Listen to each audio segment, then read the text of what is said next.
Hello, everybody, and welcome to another Inner Sanctum online group sessions with Karen Swain. My special guest today is the gorgeous Sabine Poncelet, all the way over in Dubai. Sabine is up at 2 a.m. in the morning to talk to us all. Thank you so much for getting up so early, Sabine. Welcome. Welcome to our little group session. Hello, everyone, and thank you for receiving me. We've just been chatting online with the group, and Sabine is in 45 degrees Celsius over there in Dubai, and it's like went down to 5 degrees in Sydney today. So, or this morning, I should say. It's getting a little warmer now. So let me tell people a little bit about Sabine who haven't seen her on the show. Sabine and I had a great conversation. Was it this year or last year, Sabine? I can't remember, for the show. Last year. It was last year. Yeah. So Sabine Poncelet is an animal communicator, healer, and gifted intuitive who communicates telepathically with many beings. And in 2019, she attuned with light language after meeting her first galactic angelic guides or beings. Some of them became her spiritual guides, and now they work as a team. Raised in Belgium, Sabine has been living in Dubai for around 11 years, maybe 12 years now. She believes that what she does in the Arab world deserves to be more known and expanded all over the world. This is something that fascinates me, actually, is living in the Arab world, and especially the Arab sort of predominantly Muslim world. I'm going to quiz you about that because I'm fascinated by that. And then doing this work in that sort of environment. She says, many still believe that the Arab world is not open to energy healing, telepathy, and animal communication, but she feels it's a place where she could really spread her wings as an energy healer and communicator. She's a natural animal communicator, and she's been telepathically with many beings from around the age of 7. And today she does light language for animals, noticing that too often we reserve this for humans. At first, she only did it for humans until the day she applied the light language in animal sessions and found the results combined with healing and animal communication to be amazing. Sabine's mission is to help men and women in their awakening process to change people's consciousness, skyrocket inner power, and raise vibrations. And what do you say here? I'm here to serve. My company is built of a foundation of love, a passion for what is possible, and a commitment to being an unstoppable force of good. Yay! And your website is sabinetherapies.com, right, Sabine? That's correct, yes. So let's go over, so asking people that are online, there's only 1 or 2 that actually had watched the session with you that we did on ATP Media. So we'll go over your story a little bit. When did you know that you had these healing or intuitive abilities, and what took you to Dubai? I discovered those abilities at the age of 7, mainly when my grandfather died. And that's approximately at the same time that I realized I could hear the voice of animal in my mind, which my mom was saying, animal, don't speak, don't say that to anyone, shut up. And this is why I repressed that for many, many years.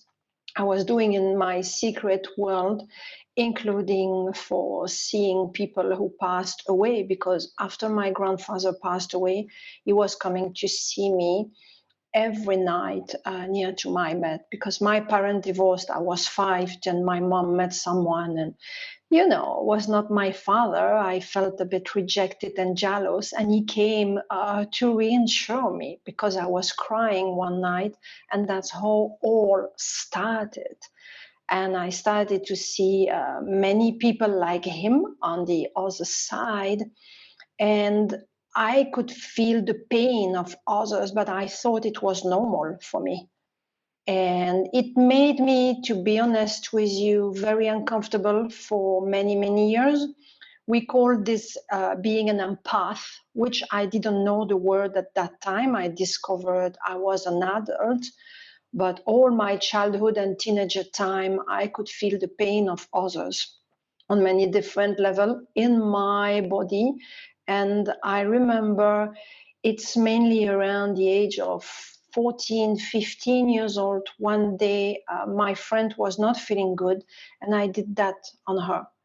And she said, oh my God, I'm feeling lighter now. I'm like, does it work? Because my intention was helping. For me, that was the first things coming into my mind, because she was not feeling good. And then I've done it with others, and every time it was the same. I was like, that's interesting. But I didn't know anything about that.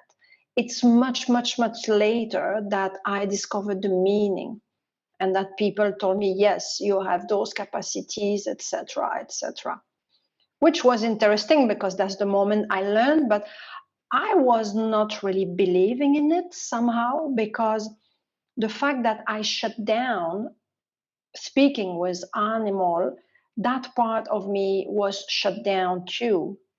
And I rejected for many, many years. Yes. Yeah. But the light language and it sort of increased after you moved to the Arab world, didn't it? Like your whole abilities increased and expanded. Yes, yes, yes. I can say, frankly, I came in Dubai for healing. That's my healing place. I can call Dubai like that. Wow. For many people, it's a different meaning, but for me, that's my meaning, because I was in the world of finance. And after many burnout, depression, I was in a life that finally was not convenient for me. But it took me a long time to realize that. And I came in Dubai with a job in finance, thinking that it would be different because it's another world. But no, it's still finance. It doesn't change, But that was my mind telling me that. And I was not awakened like I am today, because being in the world of finance, the ego is predominant. That's the world like that. Yeah. And I was happy. I thought I was happy. Coming in Dubai, very proud of me, of what I have done, etc., etc. I didn't stay long in finance because I realized I'm still feeling miserable. I'm still feeling not fulfilled. I'm not happy, and that's not what I want. But somehow, going back in Europe, I was like having a miserable life like I had before. No, I need to change. But my guides were telling me, sorry, my English sometimes is a bit funny, were telling me, Sabine, it's time to embrace. And I was like, finance is bringing lots of money. And I was afraid. And honestly, I struggled for many years in the field where I am now because of that. I had this limiting belief that being a healer is a low-level stuff. It's like witches, crystal ball and all that stuff. And it's like yoga retreat you do on the weekend. It's not bringing you money, and it's not respectable like finance was respectable, was a false belief at that time. And that's the main reason why I struggled for years, because I had to get rid of all that programming. I had to finally accept who I am. And that's only the moment when I accepted, okay, I'm a healer, and I'm proud to be a healer, and I'm proud to be an animal communicator. I could say openly to everyone. From that moment, I started to get much more clients, and I could say it became a business full time. Yeah. But before that, I only struggled by my fault, by my limiting belief system, thinking that finance is more respectable than animal communicator, than a healer. Yeah, I think that, where am I? There I am. I think that, becoming a healer and opening to putting yourself out there as a healer or a psychic or any sort of form of do I call it new, is the personal growth workshop in itself, because we have to look at our belief systems. We have to look at our beliefs around our worth, and our worth has been given to us for the most part by a mainstream society that says this job is worthy, this job is worthy, this job is worthy, this job is not. So don't give up your day job. There are so many paradigms that we're swimming in that we have to break free of when we come into our own. And that it's a journey for many. And I believe that, our generation and older have set the stage to making that a lot easier for the younger generation who come in knowing they're healers, and they don't have to battle that whole thing that you were talking about. It's, you're not going to get paid a lot of money, and it's not a worthy job, and all that sort of stuff. They don't have to battle that because, we've done the work around it. Don't you think, Sabine? Yeah, that's totally correct. And in my case, I have also in my mother's side, the father of my grandmother was a psychic medium, but he didn't use it professionally. He was using it to help people, to save people in the mine. I don't know the word in English. We say mine in French. When you go to extract in the to mines. have the Yep. the mines. Okay, The mines, yep. Sorry. Sometimes I lose words. And he was helping people because they had a lot of explosion at that time, and he could predict that. Wow. Before him, they had others like him. Then in my ancestral lineage, I had also that belief that if you are a healer or psychic medium, you cannot get paid. It's a gift.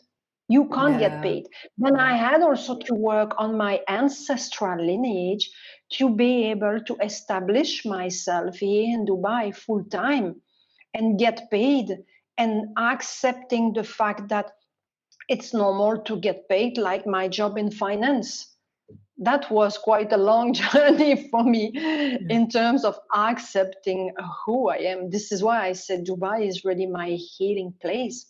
Also, the fact that it's a multinational place, they have a majority of Asian people, many from Pakistan, India, Iran, many countries like that. And the culture is totally different. And believe me, with the Indian culture, I could find many courses here that could open also my mind and help me to grow. Wow. Yeah. This is here where I learned theta healing. This is here I learned hypnosis. That's not in Belgium. This is here. I've met Eric Pearl for reconnective healing. Oh my God, I've done many, many courses. Only in South Africa, I've done my shamanic initiation, but the other courses, it's all in Dubai. Wow. All. I wanted to quiz you about the Arab world because, I've never been there. I know nothing about it. It sounds like it's so multicultural. Being a predominantly a Muslim society, is it like, how does that work? When you go into the streets, do you have to like wrap up, or can you wear a t-shirt with short sleeves like you're wearing now and it's very acceptable? Are there some places where it's not acceptable? How does it all work in the Arab world? Okay, it changed the last 3 years tremendously. And it's much more open to the world. And of course, we have much more people who came here. When I arrived, it was in 2011. I remember even my uncle was asking me, "You wear the veil, right? You cannot go to the beach in bikini." I was like, "Yeah, I go to the beach in bikini." "Yes, of course. And it's a public beach, not in a string. Not topless like they do in France," because they have many places in France where it's topless. No, they have a level of respect for every places. You cannot go in a mall. Now, yes, many people are going, but before the security was stopping you if you don't have this. You have a t-shirt, but it's cut here, for example, or you have your boobs coming. It's a mall. That's not the place to have your boobs, Sorry, it's about respect also. But in France, we could see that, and it's normal. Then this is much more open now in terms of alcohol. Also, you needed to get a license to drink alcohol at that time. You still need now, but the restrictions are lower. They have many clubs, many bars where you can have alcohol without getting a license. It's totally free. I go in the street with my t-shirt like this. Never anyone asked me to be covered. They are also very, very respectful towards other people, and especially with women. That's the only country where I felt safe at midnight walking alone in the street in 2011 when I came. And I was amazed for that. Never I had any sense of aggression like I had in Belgium. My bag has been stolen many times. My wallet has been stolen many times in Belgium. I could not walk in the street without keeping my bag like that or attached here, you know. Here I'm totally free for that. That's a high level of security. And in terms of women like me coming from different country, not having a Muslim background, if you walk straight, you are honest, and you don't do BS, it's a heaven. Honestly, for me, it's a heaven. Of course, you don't go in a bikini or with a skirt that it's just under your butt. When you go to the mall or grocery shopping, it's making sense, you know? Mm. And it's about this. They have beach where you can put your bikini. That's it. Go to the beach if you want to be in bikini. Don't go on the highway in bikini. It doesn't make sense. You get the point? They have a place for everything. But never I felt restricted. Honestly, never. Because even in 2011, I was not awakened like now. I was doing clubbing on the weekend. I was drinking vodka, Red Bull, and everything. And I was coming back at 5 a.m. You know, but I felt free. Never I had any problem. The only things they are strict about, and in many countries it's existing, but it's not applied, especially in my country, Belgium. Here, you don't drink when you drive because this is jail. This is here. Well, I think that's and they apply. They apply. In Belgium, they don't apply. It's just theoric, you know. Oh, really? That's amazing. It will. Oh my God, yes, that's different. As I look online, I can only say what I see online. I see the Arab world moving ahead in leaps and bounds in the way that they're building, you know, new cities, and there just seems to be a lot of money there, and they're building infrastructure for a new world. Is that happening around you in Dubai? Is there a lot of building? I mean, I know that I think in Dubai they have that, you're in the desert there, like Sabine said, that she's in 45 degrees Celsius heat today, and they've got an indoor ski slope around Correct. this. Have you been there? Yes, yeah. It's really a ski ski place. Yeah. So here we I'm are. not the person who likes the snow. This is also why I love Dubai. Never I've been attracted to mountains, skiing. Many people are going on holidays and they love that. I've never been on holidays for ski. All my life was holidays to the place where it's hot. Where it's hot. Well, what I wonder is it so technologically it's leaping ahead in leaps and bounds.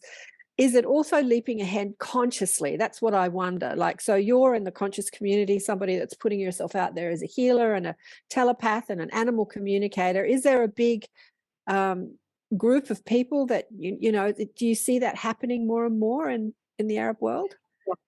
It is changing a lot. I would say well-being center, when I arrived, were existing, but they had maybe 2 or 3. And that's where I learned hypnosis and everything. Towards the years, you could see a new well-being center growing like a mushroom. And now maybe we have 30, something like that, here and there. And it's all well-being center where they do psychic reading, they do healing, Reiki, stuff like that. They give courses. They have some events, cacao ceremony, you know, stuff like that. They have some shaman doing cacao ceremony coming from abroad, some residents. That's growing a lot. And they have also a group who are more private, who are doing meditation, but I would say meditation on a high level with higher realm consciousness, higher realm being.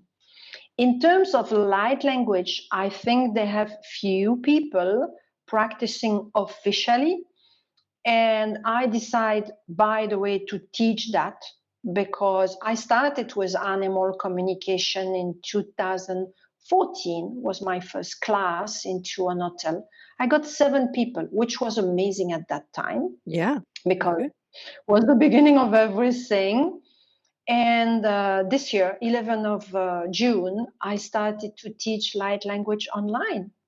And I've been surprised. And the second lesson, all my students could speak, because I was in a mood and I said, okay, let's do a test.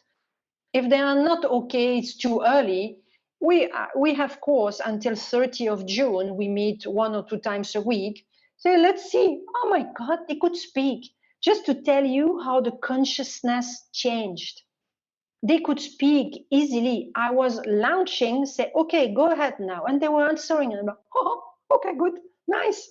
I have to tell Just to tell you how it changed. Yeah. I've been to many light language workshops. I think it's something, it's like, I don't know if you can teach it. It's you have to teach people how to let go and let it come through, like any sort of channeling or spirit communication. You don't teach it, you teach people how to let go. If it's going to come through, it's going to come through. I just wanted to say, Fiona said here, yes, I'm here with the mindset. Wow, ancestral limiting beliefs resonate with that. And Sarah's online. She said, oh my God, thanks for inviting me to this. Wow, Animal Communicator. She's the one that we were talking about that works with the horses. She says, Animal Communicator in Dubai. I have 2 Arabian horses here in Arizona. So we'll get Sarah on to quiz you a bit later. But I'd love to hear about how the animal communication came to you, and then the light language, how that came to you. How did it all start? And yeah, I'll ask you some more questions later. Animal communication always has been there. It was only me repressing. I shut down this. And when it came to the light, when officially, finally I started, it's here in Dubai. After I stopped in finance, I lost my job in finance. You know, I was not ready to live. Then my guy pushed me out. That's how it works in general. You don't want to go? We will help you. You will go out. And then I put an ad in the newspaper for animal healing. It was not animal communication because I was not courageous enough, let's say like that. And the first person I did healing on her dog sent me other people. It was the word of mouth. That's how it works. And time passed, and finally, you know, naturally, I started to communicate with the animal. People realized that, and they started to speak more. And that's how I was called to people for animal healing, but I still didn't announce officially animal communication. And it went like that for maybe 2 years. And finally, I put that on my website, and I started to give the course in 2014. It took me 4 years to write the second level of animal communication. I've written the first level because I was really excited. And then it took me 4 years to finally go out with the level 2 of animal communication. And regarding light language, it was in 2019 or 18, something like that. I was in a park doing meditation in the evening. And I remember, you know, for me, seeing people who passed away was something normal. And I saw someone, but that person was taller and the energy was completely different of what I had the habit to see.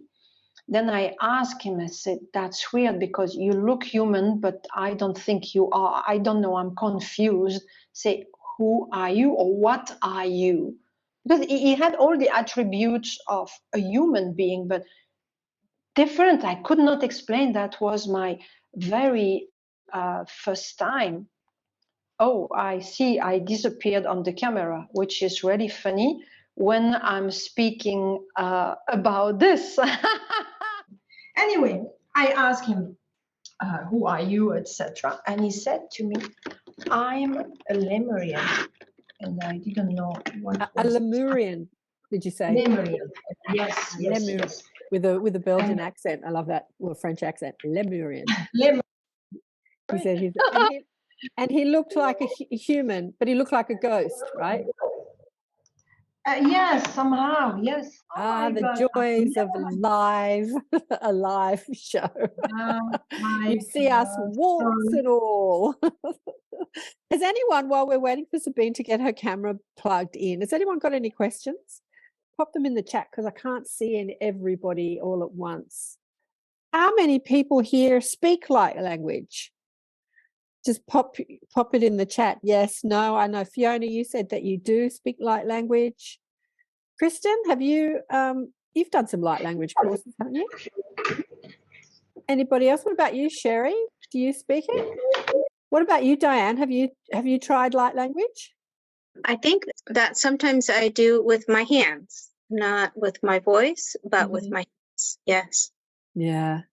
And Leslie, what about you? I haven't. No, I purchased a little piece of Moldavite one time last winter and had such an effect on me. I thought I was going to break into light language just leaving the store with it. I had quite a few experiences with it, but no, I haven't. Yeah. Moldavite, that's the black crystal, isn't it? It's black and it's shiny. Green. It's a tektite. Buy it in a crystal shop, but it's the scientific explanation for it is that probably what happened is a meteorite hit the Earth however many years ago, and hit so hard it went into the Earth and then bounced back out and rained down this green glass. Yeah. You can only find it in one specific area, like in I think it's, I hope I don't get this wrong, but like in the Czech Republic. So there's a limited amount of it, but it's quite powerful as long as you don't get an imposter, so to speak. So yeah, but this was definitely the real thing. I had a few amazing experiences with it. Yeah. Oh wow, yeah. A lot of people talk about Moldavite. I'd heard a lot. Moldavite. Yes, it has been known for people sell green glass and call it Moldavite. So you have to be careful who you're getting it from. Well, I have to say, I've known people who've been speaking it for over 20 years, maybe 25 years. So it's nothing new to me. But I have not quite managed to be able to speak it. And I asked my guides why, and they said, that's not your job. Your job is to actually make sense of complicated spiritual stuff and make it sense to the logical mind so that people have an understanding. Whereas light language is the opposite in that it takes you out of that logical mind and puts you more in your heart. You have to, because you don't logically understand it. But we all have different jobs to do. Here she is. She's back. Yes, I'm back. You're back. Yep. Tech problems. So Sherry has a question here. What are some of the ways to help improve our animal communication? You see, animal communication for me is like light language. You need to let go of your programmed mind, let your ego going at the back, and go with your heart, with feeling with your heart. That's the main things in animal communication. When I was facilitating that course, I remember the students who were the most relaxed were progressing faster than others. Yeah. And the one who was like freaking out or heavily stressed or could not let go of their mind and they were stuck in their mind were the one who were the slower. And it's exactly the same with everything, I would say.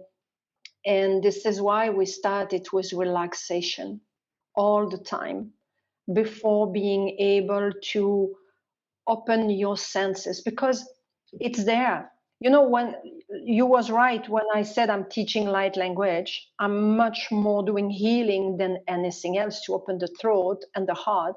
But it's the same with animal communication. It's about your throat opening and your heart opening, because to communicate with animal, you need to convey the message. Then you need to open your heart and you need to open your throat. That's making sense because it's something we all have. We are born with that. including light language. It's just a remembrance. We say course, we say teaching, we say attunement. This is human words, finally, for people, because we are all programmed. This is why we use those words. But finally, we are born with that. It's in our essence. We all carry that in our soul. We just need to remove all the blockages we have, and then you go with the flow.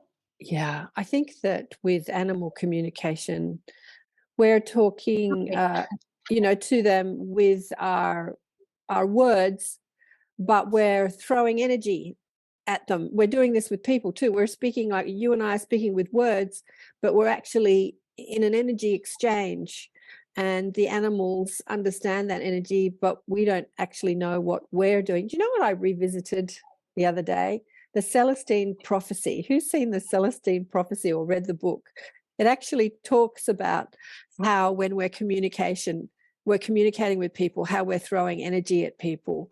That it's like if a guy is trying to chat up a girl, he might be throwing that sort of desirous energy, I want you, and trying to act really cool. Or he might be throwing fear at her, thinking, I hope you like me, do you like me? And then again, trying to act really cool. But the whole time we're experiencing and communicating through energy, and animals get that. And I think that Sarah would have something to say about this with horses. I remember when I was a kid, somebody said to me, put the fear of horse in me. They feel your fear. And I'm like, animals can feel our fear and feel our love. Do you want to expand on that, Sabine, about how animals communicate with us and us them? Yes, for sure. Animals feel you, and they can read you like you are an open book. Uh-huh. They know your deepest secret. They don't need to search. It's like written, and they can read your energy. Most of the time, animals see us as an energy before anything else. When they communicate with us, often they send images, feeling, sensation. You receive also sometimes, depends the animal and your level of practice, if you have practiced enough or not, you can receive full sentence, also hearing their thought in your mind. But mainly when you convey a question to the animal, when you are communicating, yes, you say the words in your mind, but they don't receive the words. They know yes, no, but if I say no, it's not no. If I say no, that's a different thing, because they have the energy within, and that's what they receive, the energy behind the words, the energy we send to them. And mainly when they start to be fearful, often they have a reason, is because we have conveyed the energy to them, or they had a trauma and they still carry that energy from the past. They are able to feel many things, and also they are our mirror. When I see an animal, I know through the animal what is the personality of the owner. Sometimes the animal is telling me directly this and this is happening, but most of the time they don't need to tell me. It's written on their energy because they mirror the owner. It's a pure mirror in behavior, even in sickness. I've seen many cats and dogs having kidneys failure, and funnily, the owner had the same. It's not always the case. They have kidney failures for other reasons. I took that example out of nowhere, but I've seen anxiety in some cats. The owner was a very anxious person. I had many situations where the animal was mirroring the owner. And one case I will never forget was a dog who stopped to eat for many days. And even the vet says, this is psychological. I can't do anything because on the medical side, they have no issue. But the vet didn't know the personal life of the owner. And then I've been called, of course, for that dog. And the owner didn't eat. She was anorexic. But nobody told me. Even the dog didn't say this way. The dog had difficulties to open at the beginning. And finally, when I went deeper and I started to do healing on the dog and questioning again and again, because the dog was like in a shell at the beginning, like the owner. The owner was in a shell, if I can say in a short way. Then finally the dog opened and said, why I would eat if she doesn't eat? Yeah. Why? No way. Then I questioned the owner, and finally the owner opened the shell and explained to me the situation. But imagine the love, the unconditional love behind this. This is the best example of unconditional love, because the dog was sacrificing himself for the owner, because the owner somehow was killing herself day by day. Yeah. But the animal did the same as her to show her. And because she had so much love for her dog, she finally understood, okay, if I want my dog surviving to that, I need to eat. And she started to eat in front of the dog, but the dog didn't accept. It took, I think, 24 hours. And she called me back and she said, Sabine, I'm eating, but he doesn't eat. And I'm like, yes, he's waiting to make sure that you are not cheating. Imagine, this is a pure unconditional love gesture, and they are all like that. They are ready to sacrifice themselves to save us. For example, you have a headache, they will take either all the headaches or a part of to help you to cope with the situation. But you cannot tell them, don't do this. They are made like that. They came with that mission to give us the support and to help us. They don't care if they need to die, because for them, it's not dying. Yeah, they understand death differently than we do. Yeah, they don't have the same understanding of death. During this week of having the flu, the cat would not leave me alone. The cat wanted to sit on me the whole time. And my daughter was here. She was the one that gave me the flu. She came down, got sick, then I got sick. And she's like, he just wants to heal you. He just wants to heal you. And I'm like, get the cat off me. Because I just didn't want the cat on me the whole time.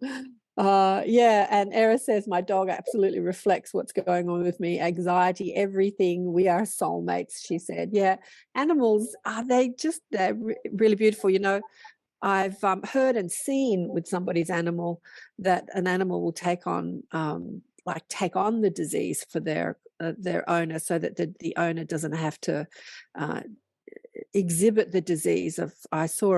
I met this guy through a friend who had a little dog that died of cancer, and my guides told me that the little dog had actually taken on his cancer. But having that understanding was not to make him feel guilty, but to clean up his thoughts and ideas that created, the illness and imbalance in his body and the karmic ramifications of that, because he was holding on to a lot of resentment and hatred. And so they're our greatest teachers in many ways, aren't they, Sabine? Oh yes, they are. For me, they are not like, they are. I want to correct what I'm saying now. They are angels, and even archangels, I would say, because the only difference between them and angel, archangel, is that they choose a body, which is an animal body, to incarnate. But when you look at animal, because they don't have the voice and we are limited, we focus always on the speaking. That's it. We have been programmed this way. We want to speak, absolutely. We are not at the level where we can communicate telepathically. Imagine a Zoom today, telepathic communication. We are not yet on that level. It will come, I'm sure. Since years, I feel that one day people will communicate much more telepathically than with the voice. But when you look at animal, only the voice is missing for us, because for them, nothing is missing. And they choose that vessel because it's just a vessel, nothing else. they choose that vessel. I disappeared again from the screen. Today is a very funny situation. Anyway, I continue and I will replug. It's not unplugged now. It's my camera and the camera is still on. Anyway, they choose a different vessel to incarnate. And somehow it's easier for them to do the job being into a body of a cat or a dog or a horse instead of being in a different body than an animal body, because they are accepted easily when they are into that body. Yeah. There's a question here from Thomas on YouTube who says, what's the best way to heal animals if you haven't done any animal courses? So you've talked about healing yourself will help your animal. If the animal is experiencing some malaise, is there anything that you can do before you take it off to an animal healer and to give it some sense of relief? Yes, and I would say it's quite easy. You don't need to follow any course for that.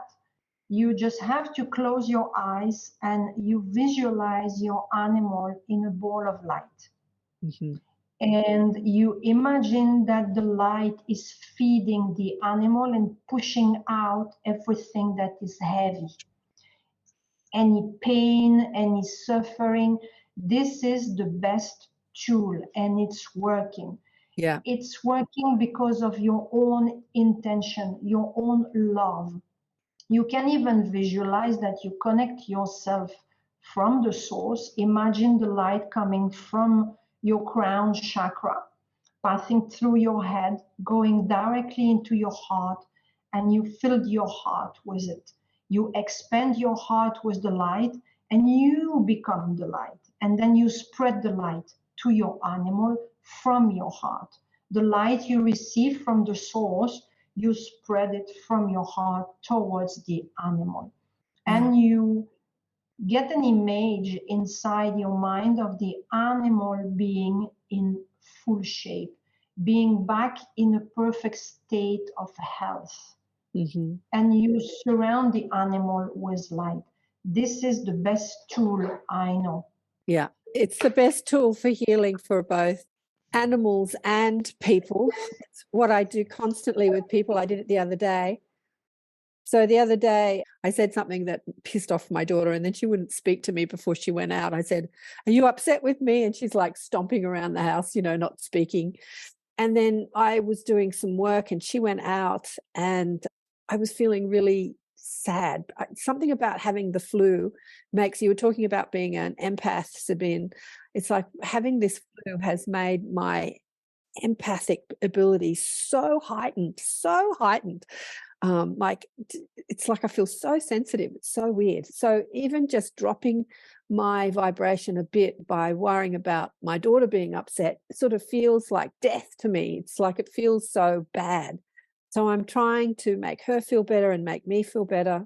And I'm doing the same thing that Sabine is saying. I was surrounding her in light, but I was sort of trying to raise my vibration to do it.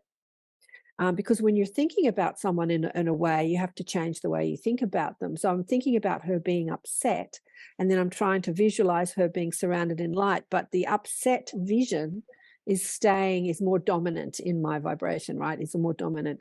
And so it was kind of like glitching. It's like I would see her in light and then she'd glitch back and I'd be in upset again, see her upset. And then I'd see her in light and then she'd glitch back. It was like glitching. It was so funny. It was so funny as I was trying to sort of adjust my thoughts about her, seeing her, happy and living in the light as opposed to the grumpy person that had stormed out of the house. And anyway, I managed to do it not very well and for not very long, but I attempted it and then I just got on with what else I was doing. And then she came back from wherever she went and she came back with holding a bunch of flowers and gave me a bunch of flowers. And I thought to myself, wow, that worked. And I didn't even do it very well.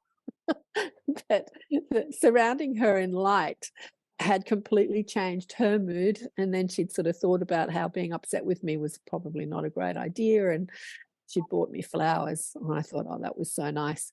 What are you saying here, Fiona? Do you want to come on camera? Where are you? You've got your camera off. Sure. Yeah. Yeah, I was just saying when Sabine was talking about developing mental telepathy and how she feels that, it will come. I've been worried about my twin granddaughters. They're 2 in August and not saying a word, and one of them has some developmental delay. So I've been quite concerned about them. And then about 2 nights ago, I had a dream, and someone, I'm not sure who the being was telling me that it's about them developing mental telepathy. Right. And it was almost like I was being told, step back, don't worry about it. Absolutely. This is sorted. It's part of, the plan. So I was able to release some of it, some of the concern. So it's very interesting. Yeah, who was I talking to the other day that said the kids are blanketing the world in a new consciousness? I loved that. Who said that the other day? I don't remember who it was. And I'm seeing it more and more. Years ago, he's probably a teenager now. He was 9. Someone brought me their child who didn't speak for 9 years. She'd been trying to make her child speak. Well, not for 9 years, for sort of 8 years, since the time when kids are supposed to start to speak. Just desperate to make this child speak. And after taking him to multiple healers and doctors and therapists and speech pathologists and everybody, her friends suggested she come to me. And the message was, this kid is not supposed to speak. He is here to develop telepathic communication. Wow. And when she started seeing him differently, it took her a couple of years. I don't know where she is with it, but it took her a couple of years to let that sink in, because she was so desperate for him to be the way we are, what we normal. Yeah, of course, have a normal life. Have if a you're normal not life. speaking, that changes. She would say things like, when he's in the playground, kids would just run up and hug him and not want to let go. I mean, the kids were all communicating telepathically with him. It's just that the humans weren't, Wow. not humans, what do you call them? The adults. The adults, yeah. And and it's just like, so some kids are coming in with that mission that if they don't speak, then you have to really pay attention to your telepathic abilities and start developing them. Who's that? Are you back online? Where's Sabine? So I'll try it. Yeah. Some of them are coming in, and I was saying to her that before you demanded that he speak, you were already communicating. Being the mother, you're already communicating telepathically. Every mother does, right? Every single mother does. Just go back, like you knew when they were hungry, you knew when they had a dirty nappy, like you know things about your child. Go back to that knowing and communicate through that knowing instead of demanding that he speaks. Anyway, it's not easy for everybody to do that. But the other day I was in a garden. Sherry, do you want to come on camera and share your story? Thanks, Fiona. It was so funny. I mean, no way to prove it, but I was out in the garden the other day, me and the dog sat in this chair, and way up on top of the roof came these 2 birds, and they sat there and they were chattering really loud to each other, far from me, but I could hear them. And I really felt like I knew what was wrong. They wanted me and the dog to get out of the garden because they wanted to go in that tree that was near me. So there must be a nest or something, but I just really felt that was what it was. And so I waited for another little bit and finally said, I'll go in the house to just see, there's no other way. And when I went in the house, I waited for a minute, and 2 birds, I guess they were the same ones, I don't know, they looked the same, went down into that tree. Now, I was like, wow, but it was like I really felt that I knew what they said. It was funny. That's so cute. Yeah, I think that we do a lot, we do know, most people here probably got animals, cats, animals, horses, dogs. We do know what our dogs and animals are thinking. We do, but we don't give any credit to that knowing, because a lot of telepathic communication is not communication like we communicate. You talk, I listen, I talk, you listen. It is just an innate knowing, like you just know. It's a lot faster and more efficient way of communicating, because you know a lot in 1 second, and it'll take you a long time to actually speak what you know, but you get the bang, you get the whole picture in one moment, so to speak. It's going to be amazing when we start to move into a society where telepathic communication is more common, don't you think? Are you back, Sabine? Yeah. I mean, yeah, the efficiency in communication will be so amazing. Yeah. Thanks, Sherry, for sharing that story. So we're back with where were we? Finally. Where were we? Let's talk about the light language. When did the light language start coming through? What sort of effects have you seen on the animals when you're helping them as opposed to not using the light language? Yeah, I've seen a tremendous difference, to be honest. I was not expecting that, but it changed completely the outcome in terms of healing. When I was doing a healing session, it changed completely. And especially after COVID, because during COVID, like everyone, I passed everything online and I stayed online. Before, I was doing home visit. Also, I moved during COVID. I've been more far away from the city. Then it's even more difficult to do home visit. And that's also when light language came, I mean, officiously, I started the first time into a session, it was with my daughter. After I met that Lemurian being who became one of my guides, by the way. One day I was doing a session on my daughter and normal energy healing through Zoom.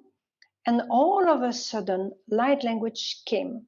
And I felt really comfortable because it's my daughter. You know, it's not a client. I was not shy. Then it was like natural. I let it go. I do whatever I have to do. All of a sudden, she started to answer in light language. Then I was like, oh, okay, I continue. We were speaking light language together. It was quite fun. And then I stopped and I felt like pushed to write.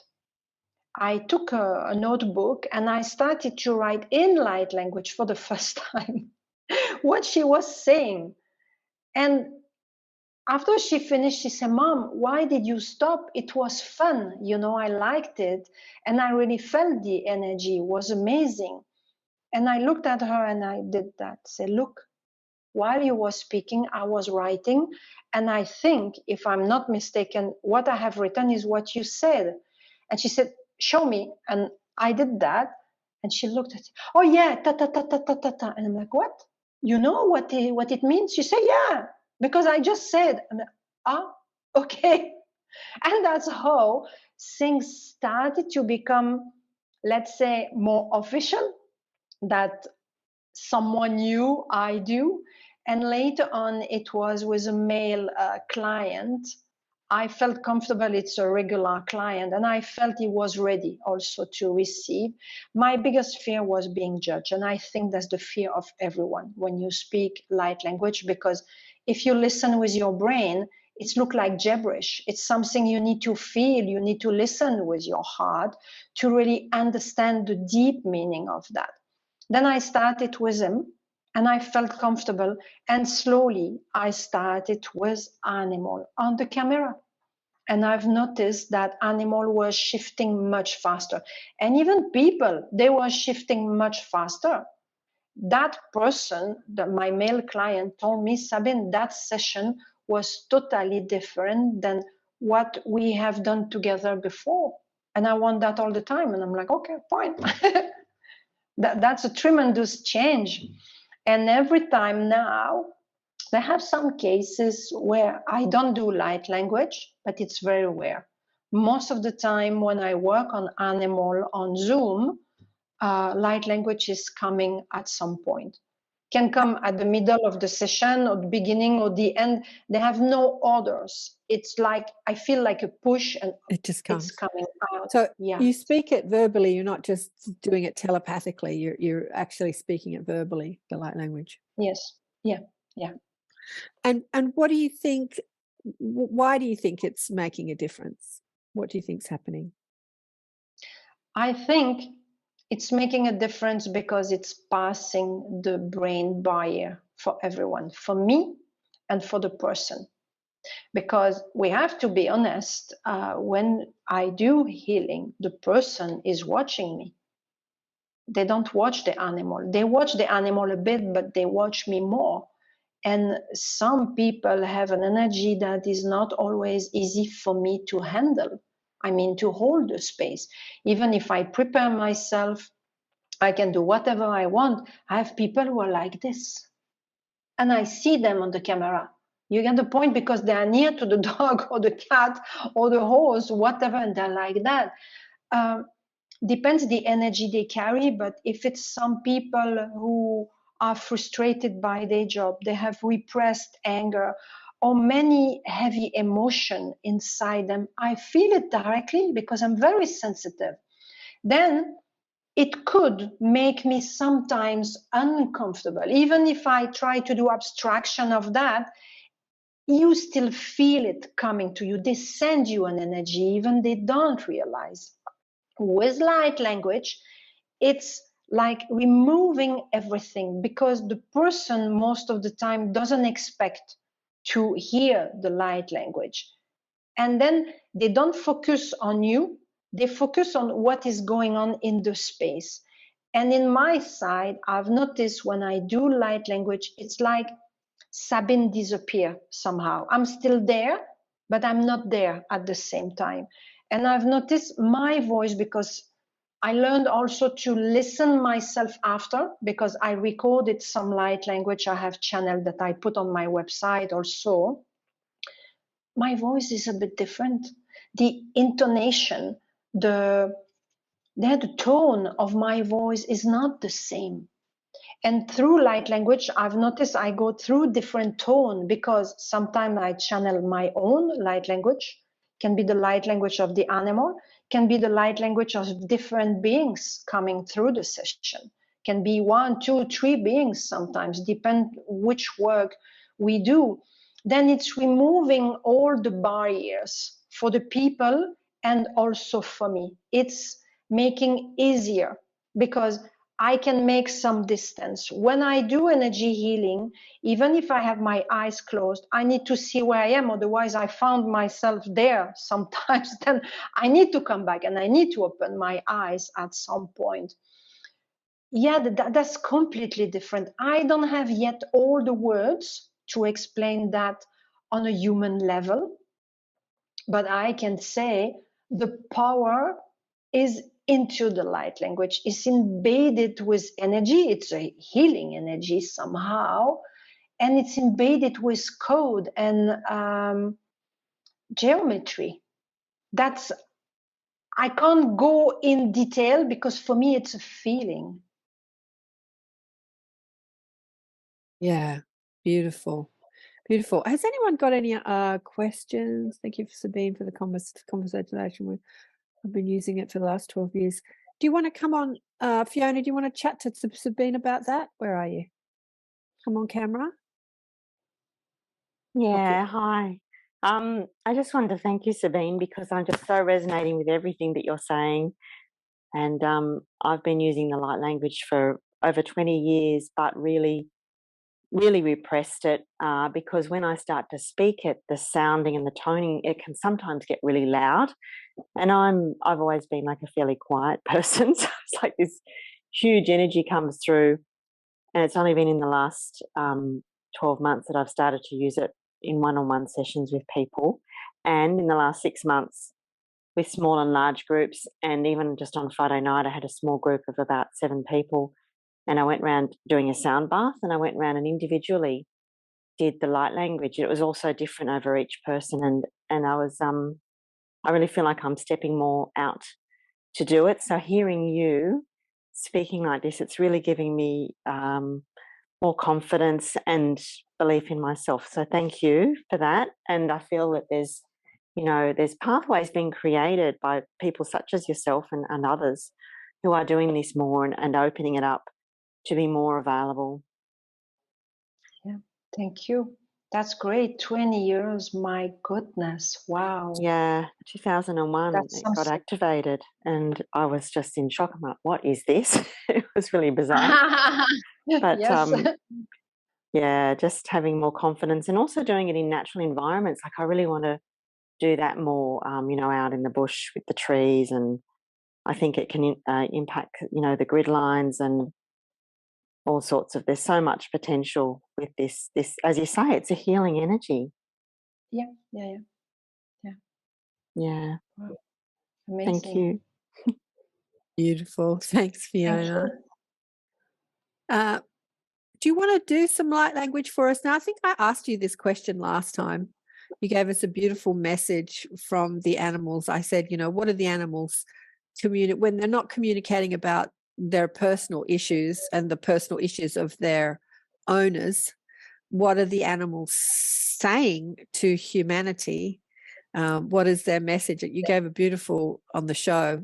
Has anything, have you heard more since then about what the animals want humans, what they want us to know? Let me ask. I think it's better.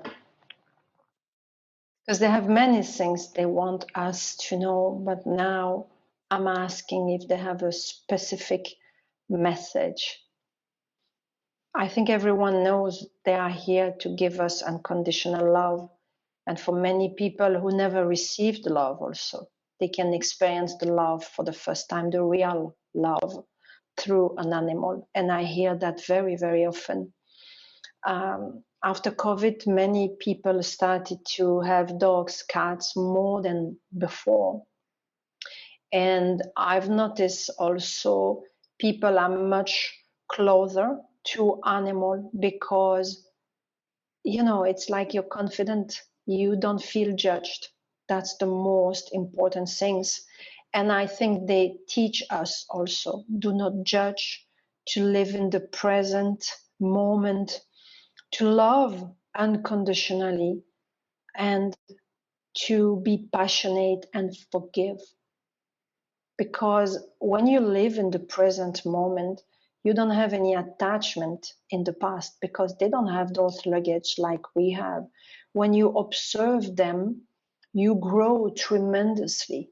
Most of the time, we don't take the time to observe them because unfortunately, up to now, I still hear often it's just an animal. It's not just an animal. It's a soul incarnated into a body. That's the main difference there. They have so much to teach us. And in the next few years, 10 years, 15 years maximum, not more than that, we will finally, as human being able to connect on a deeper level with each and every animal, but not only animal. I hear the insect world also, which is still difficult for many people today, but it will change. We will be able to understand them on a deep level. And we will come back to a time that was existing before, especially in ancient Egypt. And many shamans are still doing it in this way. They were deeply connected with the animal kingdom, with the nature, and communicating with them, sensing them was something natural.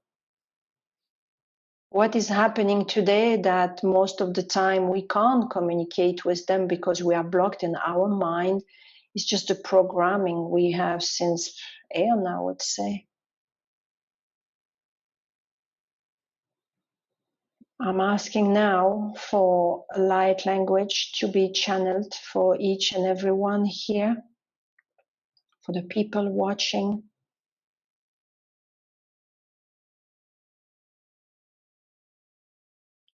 Nukoa tiena isa ni mikia koa ni kia nasaya kama ukoa ni itaya kanaia koa. This light language is mainly about judgment. That's what one of my guides is saying now. because we still have this huge programming of judging constantly. We don't even realize we do it. It's like automatic pilot. And my guide says this light language will help you to ease the process of non-judging or judging less. They say you can, okay, I have more now coming. You can listen this light language again and again. It can be handy every time you feel you need more support, because it will not just carry the absence of judgment or helping you to ease those programming, because judgment is linked to the image we have about ourselves, but many programming that we are not even aware of. Naya kuma sani kia ta ko ne ti sana makai sa ni kuma kai ni sai ki ti akwa ataye kama ko sana kia na makia ti ko ani kisa kono makia ta sana kia ta katakuma katia katina ka sana kuaka nukuno ai sai ti ki ta ma ko akani ka ti sa ko akani ikitie okuma aka sana iko maka nikinya ko akani ka sakat ibukua Bikukua, katimatikua, kanyakatatkua, katiamati sana kamaya ko, kanyikatiata sana ko akai. Iti hai sana ko ata kanyimikia sokonai ka. Atakuma ka sana kieti namai kia. Osono ko anaka nimisa kana yeta kosona ikia kamaya taini kia sakom. They ask you to open your heart even more. They want you to send you the code, the light code for embedding that in your heart. They say, please open your heart now to receive. Nyakua, nakua, kishanaika, sanakia da kasonokoa, chikini maka, mukai, kanamakoa, anakia satina makita, soko atina ka ama ka nikoso akati, akoti kia tie, akona makia sanakia ta kamakaita, sonokotia koi. No konia tien makai ta tina kai katoko maka sana kai na sukucho ka nikiti sokona e ka tiena kai kieso atekena ko okos nikata tisa ta tie ka tie teketi ko ma na isa tina masa tyo kono no tosa no koma tsani katoko sa yeta to ma sa ni kieto na yasa to do ite ti matsuko tunyai na yasa to ta tina kaisa ututo kutoni kita tamai kasani kati ukutoni atamai asa kanima to ko to isani mika asa soto chama ka masa tina ita ka chuku ka ki ku ka ki ku ka ti meti kita sani ki ta asa kono na yana ma kiesa ti ku moi ki ataka namas kani ki akoma aka ni akoma ka sana ko cheka ni mati ka sani ka ma ki kukuana kadi sanami kata sakutyu tukuma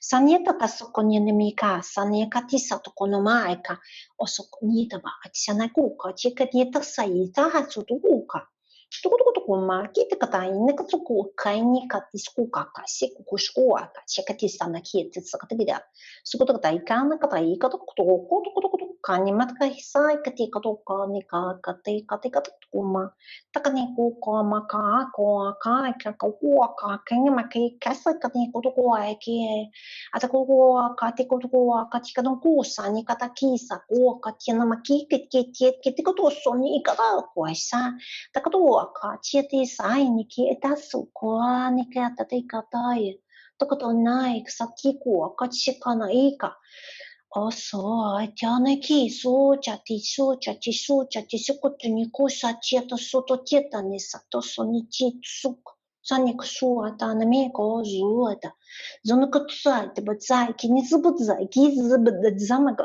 abazu go danzaiza na sandi batsai tikato suma tsak zibats ka mi tsu to batsai ni gata zo gizu zubuzai tsa zutu kunna mai zaka dietsu da batsai dinmak zai zaka to su zai na za zakati na za Зуба да не сайките уоите за негиеца, докато задникаето зуба дига не сайт закатия.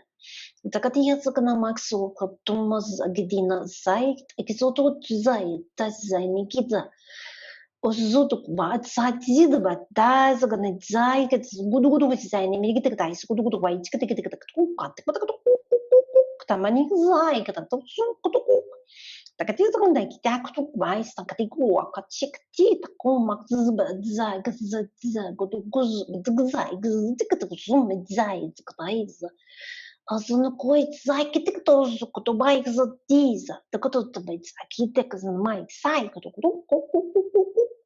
Tama tu kai tai na ba su ko ni kata sa ti na ma ki ta sa ti ko mai ti kata ti kata tu tu ko ni kata ti ma kai ti kana ya ko ko na mai ki sa ki ko ka ti ma ku ka ni ma ku ta ni ma ku ta me ni ka ti kata ni sta ti kata ko ka ti tu ma ati ka wa ka ti ka no ku ka ke ku ka ti ku ka ti ko ka ki ta mai sai ni ki ti ku Nagadagan su katikan kataku mai sani asono tikana mai sani katisa to kunyo mai sani kataisa chikana to kwai da mai sani kataisa chikni ta kusuno mai kiani ki tisana me ki ana koso ne kona sai ana kichena katia to kutusonai na makia na sakua katini ki akasani sono hoi kaneta sone kia ta kame ki ta na sai ki ta kana mai ka sai ni kia o to na mai ke sai ki nai ko ona ko ni ki sama ki ta kai kane matieka ona mo ko nai sa ni ka isa ko mai ona ko no shukti ni kia ko ka ni kimea sani ke te ko ma ka ta na sa ko chi ni ko ta ni kia ta ni ko te ni kia e sai ani ki sai ma ko e te ni kia to su ko ni no ko sonai kana chikato e te kana mai sa ka ni ai o kona mai sa ni kia su ko to no ma ka sani ki te ko ma ka ni sa Atika ni ako maaki na akani ko akani aka sa no ko akani tama aka tani ki ko kani ase no ko noi sa ti makani so ko ni mati kani kani sko kini sa. Thank you. You're welcome. My pleasure.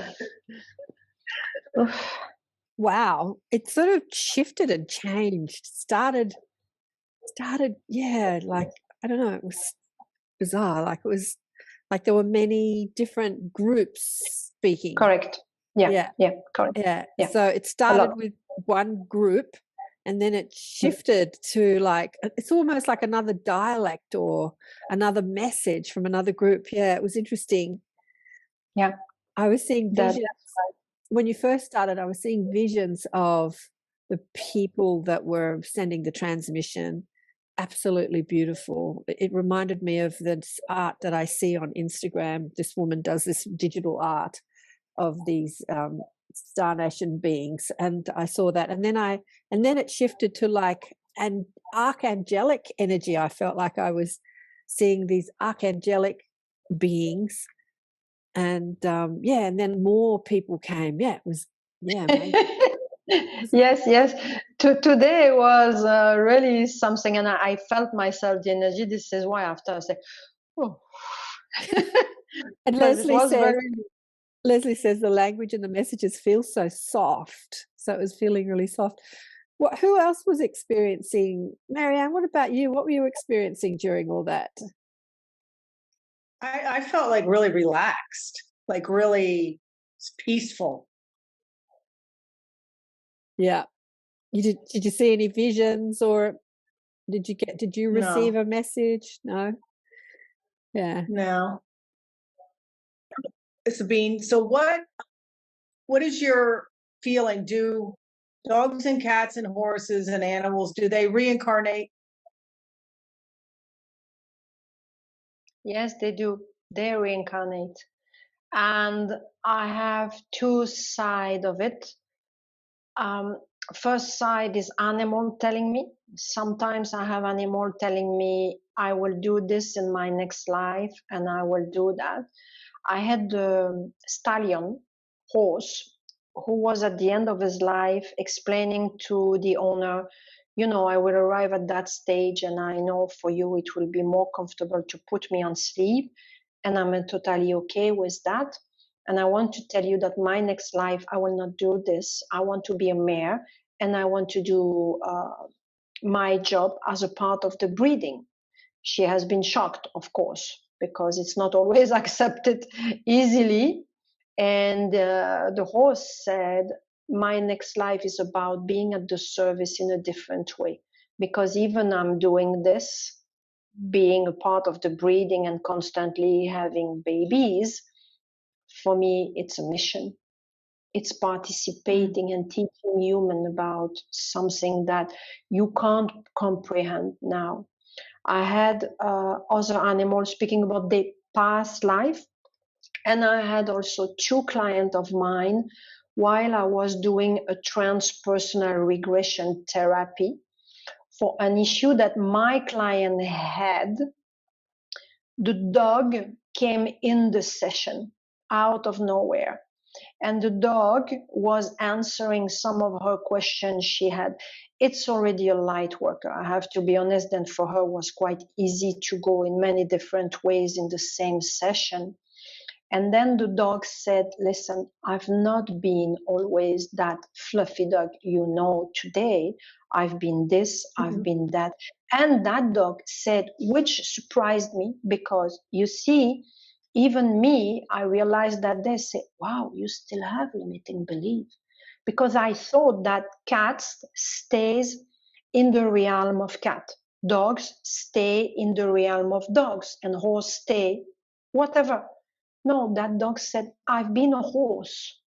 And I was like, oh, wow. That day, it shifted my mind because I didn't have many experience of animal telling me every day, oh, you know, I've been reincarnated into a chicken and then I've been a horse and I've been that, blah, blah, blah. No, for me, it was something rare. That's what I thought, but it's not so rare that they change. And they do it because they have a mission. They know in advance before incarnating what is their mission, what will be their main job, let's say like that, and the type of people they need to help. Yes. Yeah. Let me ask you, Marianne, why did you ask that question? Do you think that you've had a soul No, because I've heard other animal communicators say that they've been told that animals do not reincarnate. Oh, yeah. Yeah. Well, I can say from direct experience that my cat's been with me 3 times. And I know that because cat showed me, he did come back as a cat and black each time. And, yeah, he showed me, like last time my old cat died, it only took 4 weeks for him to come back into my life, 4 or 5 weeks. I said, I'm not going to get another cat. But I had this vision or this dream of seeing the little cat when she died. It was a she, like seeing a little cat spirit body go up like this. And I'm like, oh, I'm watching her, you know, ascend. And then she did a direct U-turn and came back down into another black cat body. And after I had that vision, a few weeks later, a kitten shows up in my garden. And it's like, I've been with you for 20 years. I'm going to come back and be with you again for another 20 years. That's the one that wants to sit on me the whole time when I'm sick. Yeah, so they have contracts with, you know, like we have soul agreements with people. What's that sound like? But they don't switch. They don't go from animal to human, right? Is that correct? Can. Absolutely, they can. Oh, yes. Yeah. I've also heard that's not possible. So there's a lot of contradictory information out there. A soul is a soul is a soul is a soul. And you can be a mountain, a planet, an animal, an ET. You know, you can flow through AI if you want to. You can flow through human, plant, animal. You can go anywhere, do anything, choose any experience. Like there are no limits to the soul and what the soul can choose to do. No limits at all. And the limits that we put on them, sorry, I've taken over, Sabine, but the limits that we put on them are the limits of the human mind that likes to box things and limit things and compartmentalize and separate. It's just the human mind that says, you know, these are the rules, yes, no, but source energy is infinite and unbounded and omnipresent. You know, we are God. We can do anything we want. Be anything we want. Sorry, Sabine, did you want to answer that? Not especially. I just know also that with the technique I'm applying on human, when I do therapies, not energy healing therapies, which is a transpersonal regression, with that technique, we have done exercise. I remember when I was in class, and this shifted also my limiting belief, because they asked you to connect with your higher self to see if your higher self has more feminine or masculine energy. What was your very first incarnation on earth? What you was? And I've been surprised of discovering what I was, because I've been animals. I've been a human, like, you know, human who doesn't have any mind developed, let's say like that, who just touch a lead and say, like this, you know, all the life. And I was amazed. I was like, this was my first life. Oh my goodness. I was shocked. And this shift completely my belief, because I experienced through an exercise we were doing in a class. And I was like, I've been that. Oh my goodness. And I've been that too. I could not believe it. Took me a while to really accept. It's really difficult for people to shift strong limiting belief system we have, because we are programmed since centuries, aeons. It goes really deep into our ancestral lineage. Then for us human, accepting that we had animal life and that animal can become human is like, what? Excuse me, can you repeat that? I didn't hear correctly. Are you mad? Are you fine? You're not sick? That's what most of the time, even me, I was thinking, until I finally experienced. And because I'm psychic since I'm a child, I couldn't lie myself. I couldn't say, no, what I'm seeing is not true. You get the point? At the level where I was, for me was like revealing to myself, oh my God, Sabine, you are so limited. Even today, I'm not in a battle, but I'm still sometimes fighting towards my own programming and limiting belief, because I'm carrying a lot from my ancestor. And I see that every day, and I'm like, okay. And I'm speak to my guides, say, okay, can you help me for this? Because I want to shift that. And every day I learn new things about my own limitation. And I think all my life, like everyone here, you will learn about your own limitation and drop one after another to evolve. Yeah. But yes, we have been animals and we can be again. And they can come into a human body. Because like you said, it's a soul, nothing else, just a soul. Yeah, with a lot of traditional teachings, you know, through our spiritual history, like call them religious teachings, either be Hindu or Christian or Vedic or Jewish or whatever teachings, there's like a lot of do's and don'ts and cans and can-nots, and you know, you can't do this if you're this, and like there's a lot of that going on. But that's the teaching of the past. And as we're opening to our multi-dimensionalism and understanding that time is not linear, you know, they say that if you've been a human or an animal and you reincarnate into a human, you'll never go back into an animal. Like we talk about it in such a linear way. But if time is happening all at once, then the soul can experience any form it chooses at any time. It just depends on what the soul is choosing to experience. So some choose animal forms in order to experience a physical lifetime that's easier than a human lifetime, because you don't have the same negative beliefs that we all have. And so it's easier to be an animal.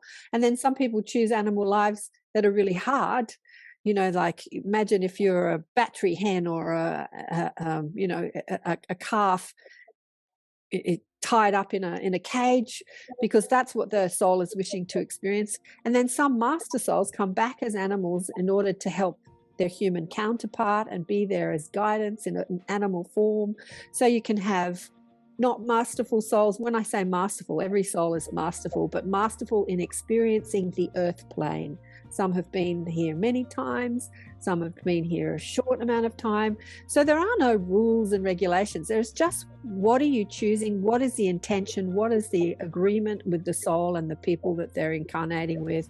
Yeah, it's all up for, there's no rules and regulations. It's just, what do you know, choice.